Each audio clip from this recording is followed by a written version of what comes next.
Hey guys, and welcome to the first part of this week's Coffee and Hero Show, taking you through what's new into the store this week. Got a great selection of omnibuses, hardcovers, graphic novels, some all ages stuff as well. As ever, it's the usual mix of stuff for the back catalogue. Obviously, always bulking out the range in store, but also new releases out this week as well. So, first up, we have the Daredevil by Frank Miller Omnibus Companion. So, I mean, this is pretty essential when it comes to anything Daredevil related.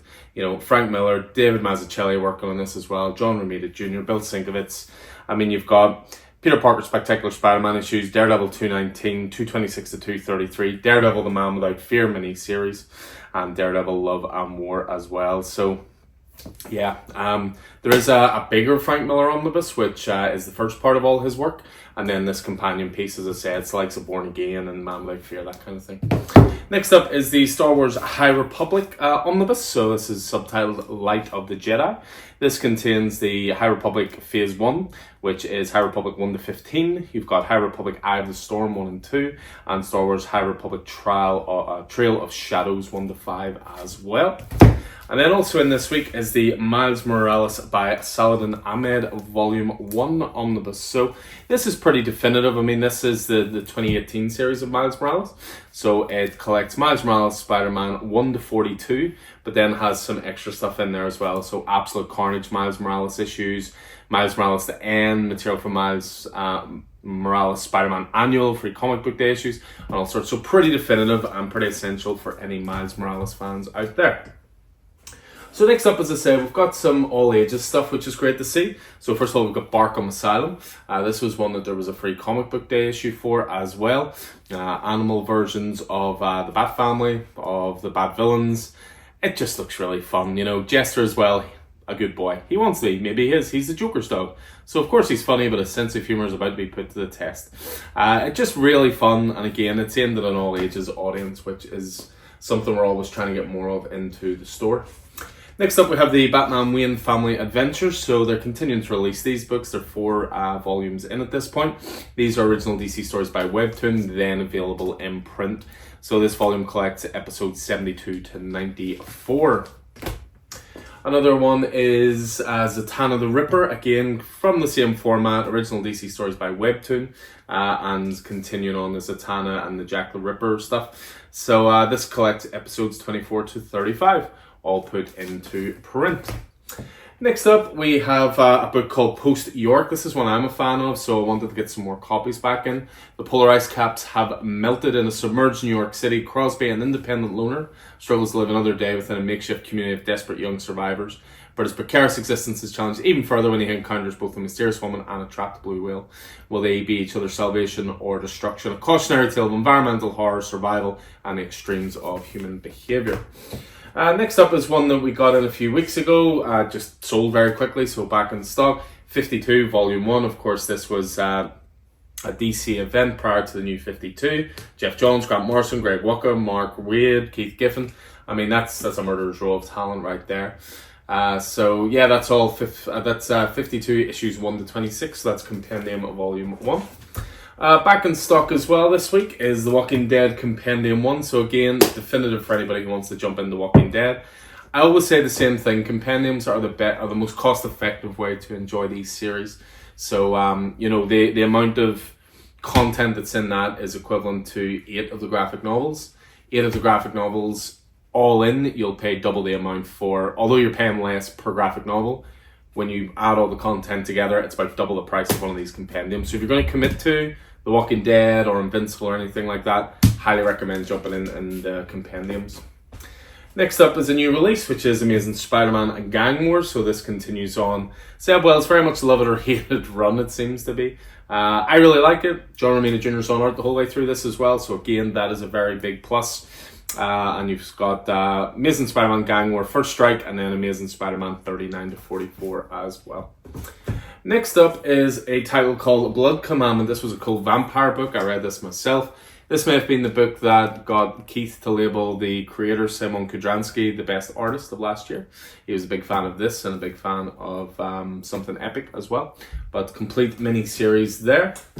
Back in stock again, because it sells out every time I get it in, with good reason, because it's one of the best graphics of all time, is the Crow. So Crow Special Edition, back in stock this week.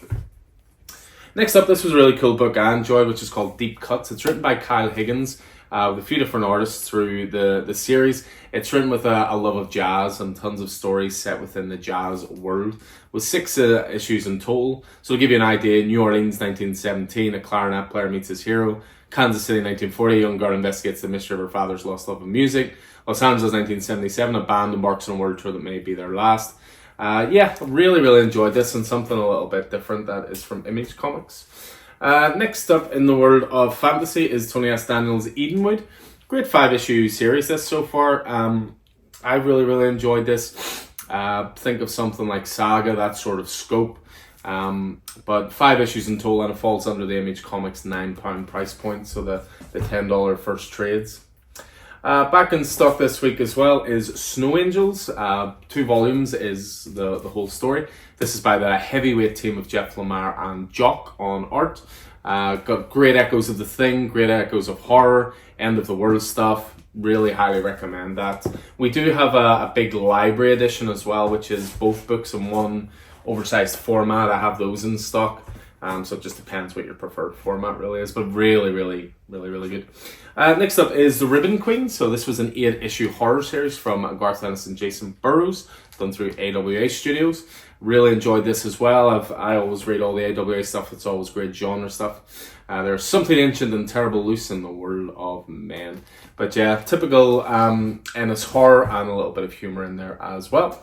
New volume this week of X-Force, so we're up as far as volume 8. This covers X-Force 43 to 46. I think this may be the end of X-Force actually, but leading to the fall of Krakoa and all that stuff. We have the DC Pride hardcovers in stock, Love and Justice. So this is essentially some Pride stories featuring characters such as Harley Quinn, Poison Ivy, Midnighter, Batwoman, Aqualad, Dreamer, Alan Scott, Future State Flash, Renee Montoya and Pied Piper. So tons of great writers, tons of great artists involved in that, so nice hardcover there. And then to finish off, I'm going to show you 2 different covers for the same ridiculously awesome book. This is one of the first Batman runs that got me into single issue collecting. It put Scott Snyder on my radar, it put Jock on my radar, it put Francesco Francavilla on my radar, and they're 3 of my favourite creators, you know, 15 years later. Jeez, depressing, this came out 15 years ago. Or nearabouts anyway. But this was essentially the last Detective Comics run before the new 52 hit. And it was a storyline called The Black Mirror. So it's back when Dick Grayson was Batman. Bruce Wayne has disappeared through the events of Final Crisis, and he's working his way back through the return of Bruce Wayne.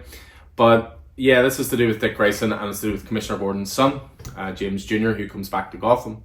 Because I remember reading this about Snyder talking about it. He said that when it comes to Batman Year One, everyone forgets that Batman saves Commissioner Gordon's son. Like, everyone knows about Barbara, but very few people know about James. So he came up with this idea that he was sent away, he had mental problems. This is him coming back, but he's coming back to Gotham at a time where murders have started happening. So are the 2 linked?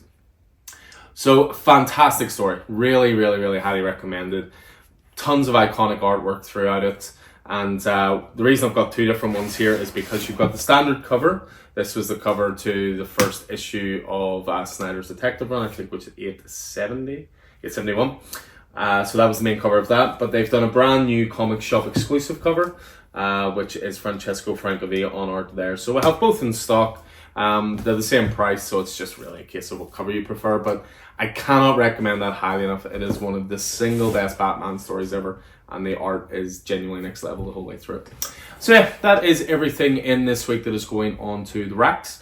Of course, check back later, and we will have our new single issues out this week as well. It's a big week as well, so I have to go now and finish off pull lists, and hope I get through them all today, because it really was a big delivery. But anyway, guys, as ever, hope you enjoyed this. Thanks for watching. If you enjoyed it, please do subscribe to the channel or spread the word, all the usual YouTube guff. But as I say, hope it proves useful too, which is always the main thing. And hope you're staying safe out there, and I look forward to seeing you in the store soon. So take it easy.